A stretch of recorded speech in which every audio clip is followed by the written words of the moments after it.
Students, good evening. Today I will teach you income and expenditure account.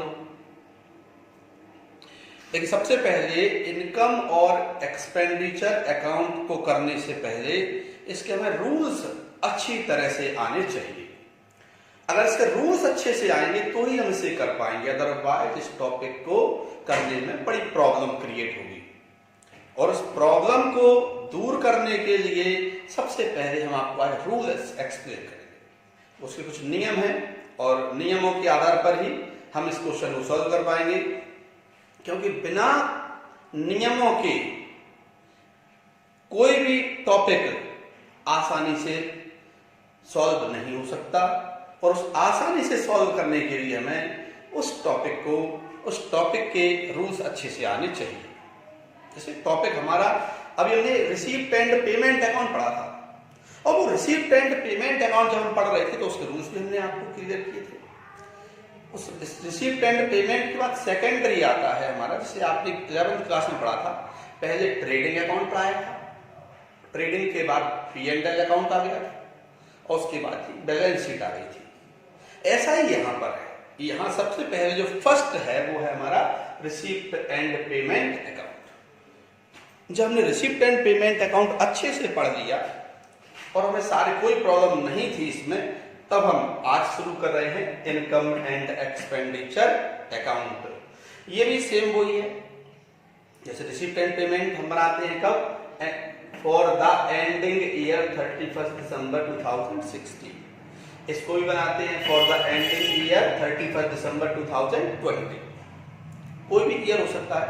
अब इसका name क्या है? Income and expenditure.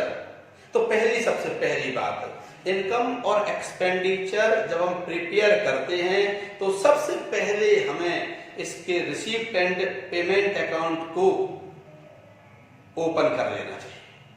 Receipt and payment account जब हमारा बन जाएगा तो उसके बेस पर आएगा फिर इनकम एंड एक्सपेंडिचर अकाउंट।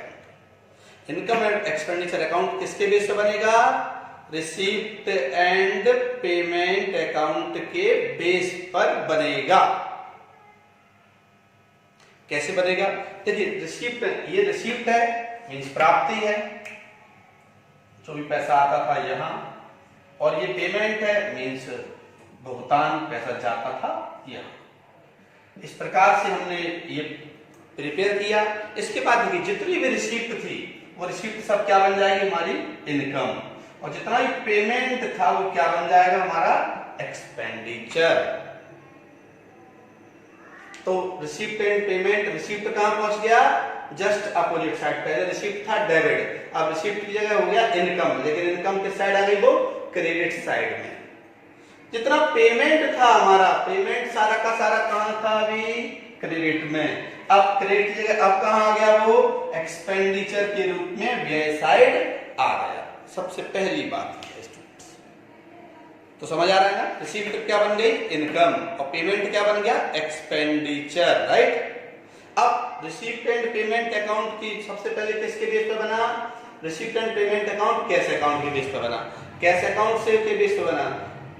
और उसके बाद हमने बनाया फिर क्या? इनकम एंड एक्सपेंडिचर अकाउंट किसके बेस पर? रिसीप्ट एंड पेमेंट अकाउंट के बेस पर बनाया। तो रिसीप्ट एंड पेमेंट अकाउंट के बेस पर बना हमारा इनकम एंड एक्सपेंडिचर अकाउंट बन गया। तो पहली बात ये है सबसे पहले कि करंट ईयर, इसमें रिसीप्ट एंड पेमेंट अकाउंट में क्या होता था?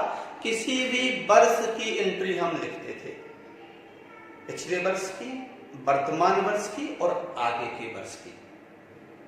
पिछला वर्ष लास्ट ईयर, करंट ईयर और नेक्स्ट ईयर। बट इसमें ऐसा नहीं होगा। अब इसमें क्या होगा? इसमें इनकम एंड एक्सपेंडिचर जब प्रिपेयर करेंगे तो जो करंट ईयर है, करंट ईयर क्या है हमारे यहाँ पर? 2020। तो केवल 2020 की जो एंट्रीज हैं, जो ट्रांजैक्शन हैं, वही इसमें रिकॉर्ड होंगे।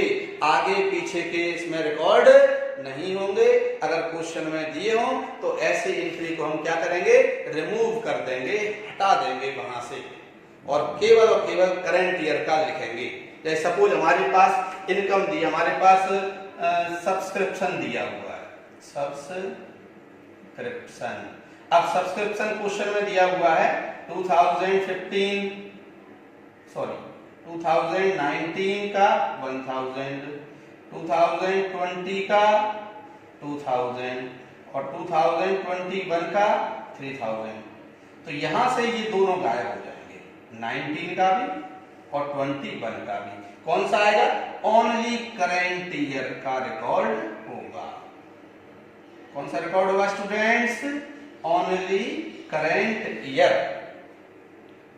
मींस आपने देखा यहाँ लास्ट ईयर भी चला गया और नेक्स्ट ईयर भी चला गया, यानी वर्तमान वर्ष का रह गया, बस बाकी सब कुछ हटा दिया यहां से। तो सबसे पहली बात, जिस वर्ष का बनाते हैं उसी वर्ष की इसमें एंट्री रिकॉर्ड होगी, आगे पीछे की एंट्री इसमें रिकॉर्ड नहीं होगी, निश्चित मान के चले, ठीक है ना। अब इसके बाद हमारी बारी आती है कि अब इसमें आपने पढ़ा था सबसे पहले तो रिसीप्ट एंड पेमेंट अकाउंट में कुछ बातें आपने पढ़ी थी जो मैं आपको बता रहा हूँ। रिसीप्ट एंड पेमेंट अकाउंट वैसे आपने पढ़ा था, यहाँ लिखते थे हम सबसे पहले टू बैलेंस बीडी। क्या लिखते थे बेटा यहाँ पर? हम क्या लिखते थे? हम यहाँ पर टू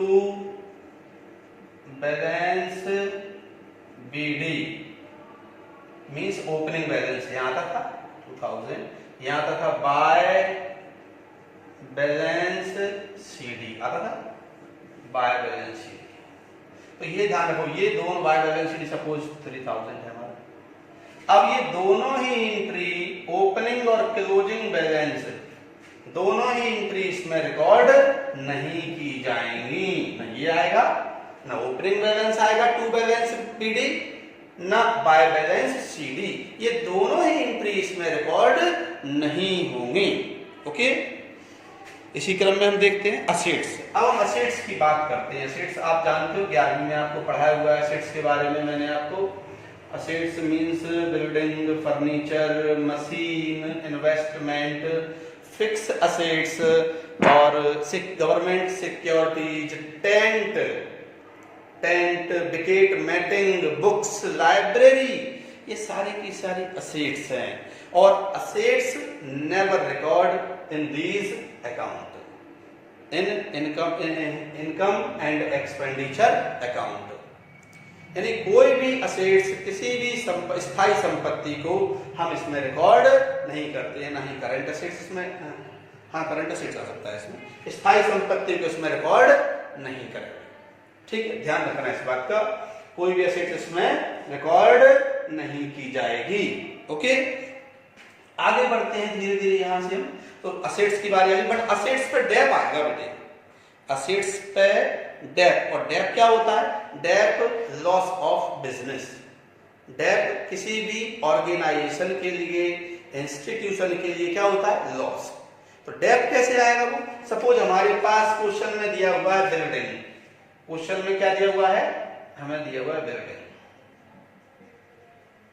बिल्डिंग दी हुई 5000 रुपीज की दी हुई है। अब ये बिल्डिंग जब हम 5000 रुपीज की दी है और नीचे उन्होंने कह दिया इस पर डेप लगाइए, डेप्रिसिएशन 10% चार्ज करना है। तो 5000 का 10% कितना होता है? 500 रुपए। तो जो 500 रुपए, 5000 रुपए का हमने 10% डेप निकाला, डेप कितना आ गया? 500। बिल्डिंग की वैल्यू क्या है? 5000 रुपए। तो बिल्डिंग की वैल्यू नहीं आएगी इसमें, किसी भी संपत्ति को इसमें रिकॉर्ड नहीं करेंगे, बट उस संपत्ति पे अगर लॉस और प्रॉफिट होगा तो रिकॉर्ड होगा, डेप होगा तो रिकॉर्ड होगा। जैसे बिल्डिंग 5000 की है और 10% उस पर डेप लगाना है हमको, तो कितना हुआ डेप हमारा? 5000। ये 5000 रुपीज हम एक्सपेंडिचर में डाल देंगे। कैसे डाल देंगे? To depreciation on building. Only depreciation का अमाउंट रिकॉर्ड किया जाएगा, फुल अमाउंट नहीं आया 5000, केवल कितना अमाउंट आया? केवल डेप्रिसिएशन का जो अमाउंट था वो इसमें रिकॉर्ड किया गया। ये डेप्रिसिएशन का अमाउंट यहां पर रिकॉर्ड हो गया। आगे देखिए, इसी प्रकार से हमें आगे क्वेश्चन में भी करना पड़ेगा।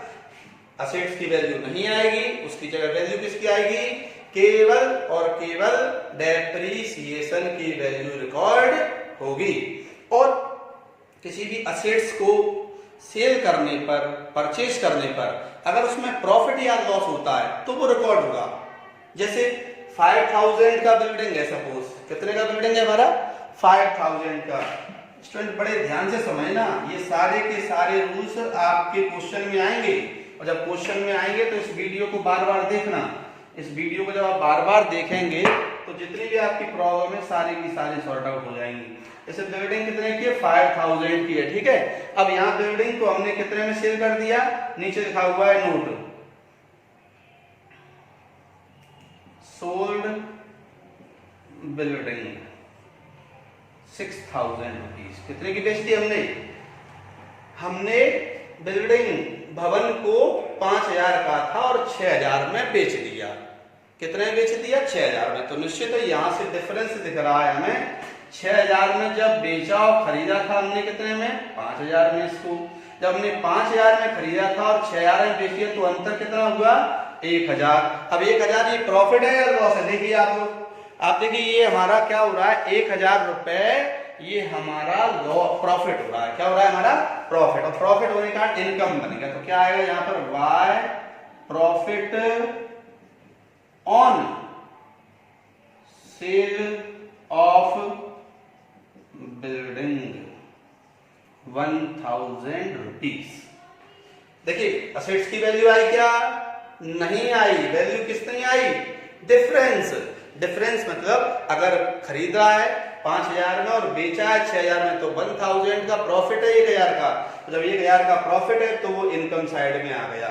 अगर लॉस होता तो कहां था, एक्सपेंडिचर साइड में। ये बड़ी महत्वपूर्ण बात है, ध्यान रखना इस चीज का।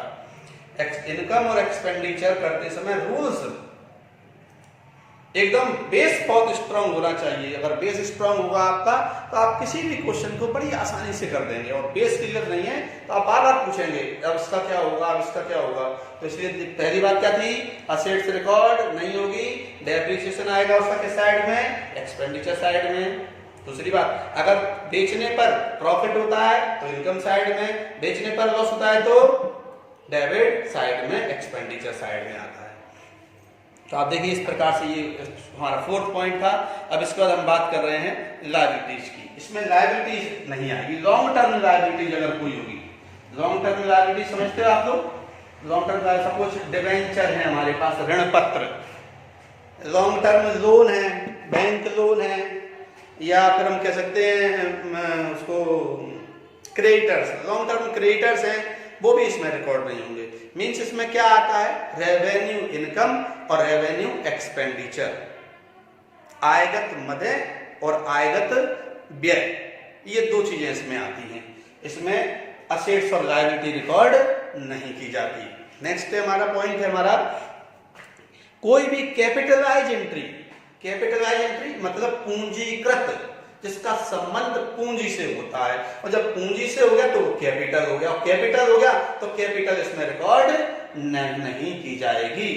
कैपिटल इसमें रिकॉर्ड बिल्कुल नहीं की जाएगी, बिकॉज कैपिटल हमारी लायबिलिटी है, हमारा दायित्व है। अगर नीचे लिखा जाएगा उसमें, सपोज हमें डोनेशन हुआ या एंट्री फीस हुआ या मेंबरशिप फीस हुई या लाइफ मेंबरशिप फीस हुई, तो वो कहेगा इसके बारे में आपसे नीचे क्वेश्चन में, कुछ नहीं कहेगा तो रेवेन्यू इनकम है।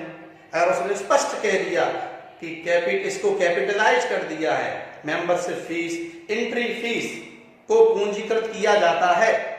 अब एंट्री फीस को पूंजीकृत किया जाता है मतलब उसका रिलेशन कैपिटल से हो गया, और जिसका रिलेशन, जिसका संबंध पूंजी से हो गया, फिर उसको इनकम और एक्सपेंडिचर में रिकॉर्ड नहीं करेंगे हम।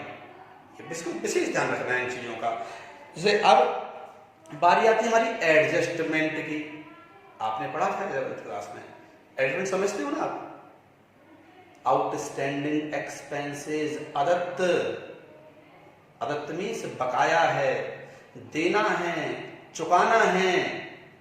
अब जब देना बाकी है, चुकाना बाकी है, तो इसे हम कहते हैं समायोजन। और एडजस्टमेंट जो होते हैं वो करंट ईयर से रिलेटेड होते हैं, वर्तमान वर्ष से संबंधित होते हैं। इसी वर्ष का खर्चा है और अभी तक हमने चुकाया नहीं है तो चुकाना पड़ेगा। और चुकाना पड़ेगा तो आपको हमने 11वीं में सिखाया हुआ है, अदत्त हमेशा जुड़ता है, आउटस्टैंडिंग हमेशा ऐड होता है, जिससे रिलेटेड होगा उसमें जुड़ जाएगा। अगर वेतन से संबंधित है तो वेतन में जुड़ेगा, रेंट किराए से संबंधित तो किराए में जुड़ेगा। इस प्रकार से आउटस्टैंडिंग यानी अदत्त हमेशा जोड़ा जाता है संबंधित व्यय में और व्यय साइड लिख दिया जाएगा।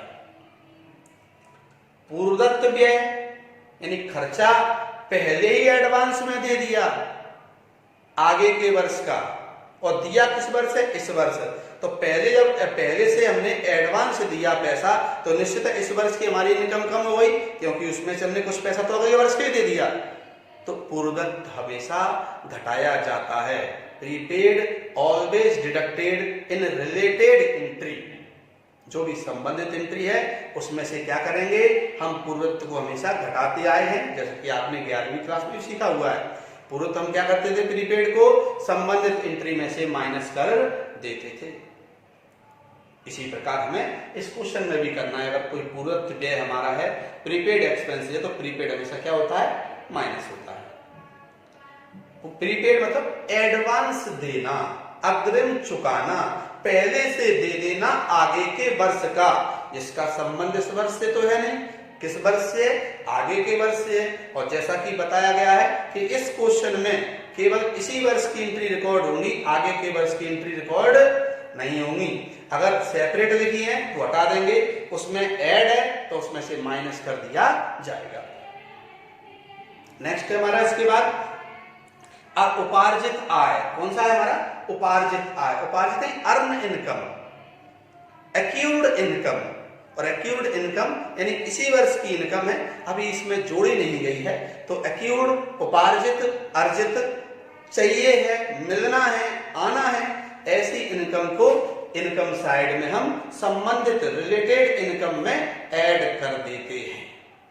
ये था हमारा उपार्जित आय। एक और आता है स्टूडेंट्स हमारा अनुपार्जित आय। कौन सा आता है हमारा, अनुपार्जित आय। अनएक्यूर्ड मतलब ऐसी इनकम जो हमने कमाई नहीं है और हमें पहले से एडवांस में मिल गई है। तो निश्चित है ये मानिए कोई इस वर्ष की तो है नहीं, कमाई है नहीं और मिल गई, यानी पहले से मिल गई और अगले वर्ष की मिल गई। तो ऐसी इनकम को हम रिलेटेड इनकम में से माइनस कर देते हैं। यही कुछ एडजस्टमेंट इसमें आएंगे जिनको बड़ी सावधानी से हमें पढ़ना है, समझना है। रूल्स, इस वीडियो को बार बार देखें, रूल्स अपने पास नोट कर लें और रूल्स को बार बार पढ़ें। रूल्स अगर आपने अच्छी तरह से पढ़ लिए, निश्चित है किसी भी क्वेश्चन में कोई भी हिंड्रेंस नहीं आएगी। और अगर आपने रूल्स नहीं पढ़े, हर स्टेप पर आपको प्रॉब्लम क्रिएट होगी। तो स्टूडेंट्स आज के लिए इतना ही। इन रूल्स को फॉलो करें, अच्छे से पढ़ें। तब तक के लिए best of luck. Thank you students.